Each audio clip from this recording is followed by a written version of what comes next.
अपने आप को कभी छोटा ना समझे। बहुत समय पहले की बात है। किसी गांव में एक किसान रहता था। वह रोज़ सुबह उठकर दूर झरने से स्वच्छ पानी लेने जाया करता था।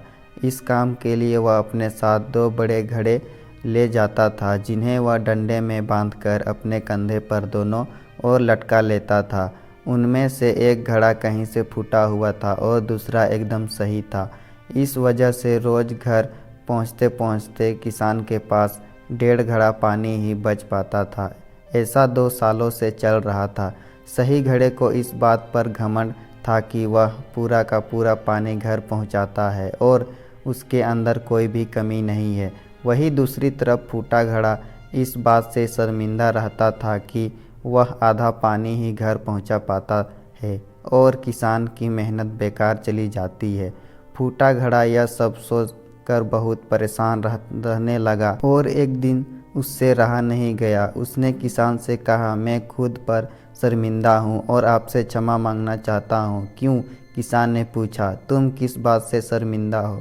शायद आप नहीं जानते, पर मैं एक जगह से फूटा हुआ हूँ और पिछले 2 सालों से मुझे जितना पानी घर पहुँचाना चाहिए था, बस उसका आधा ही पहुँचा पाया हूँ। मेरे अंदर यह बहुत बड़ी कमी है और इस वजह से आपकी मेहनत बर्बाद होती रही है।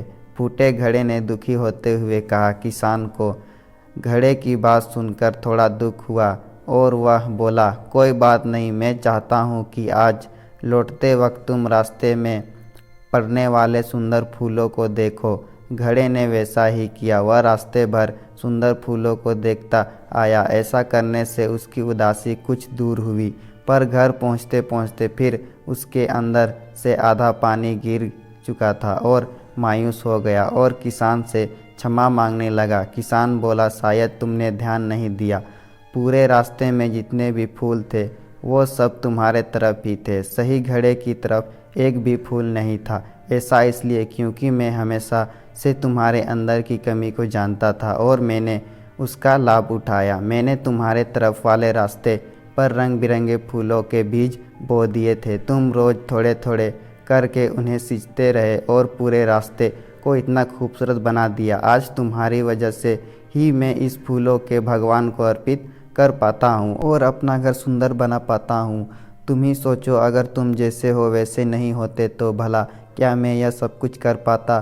दोस्तों, हम सभी के अंदर कोई ना कोई कमी होती है, पर इन कमियों का रोना ना रोकर हमें अच्छाइयों पर ध्यान देना चाहिए। उस किसान की तरह हमें भी हर किसी को वह जैसा है वैसे ही स्वीकारना चाहिए और उसकी अच्छाई की तरफ ध्यान देना चाहिए।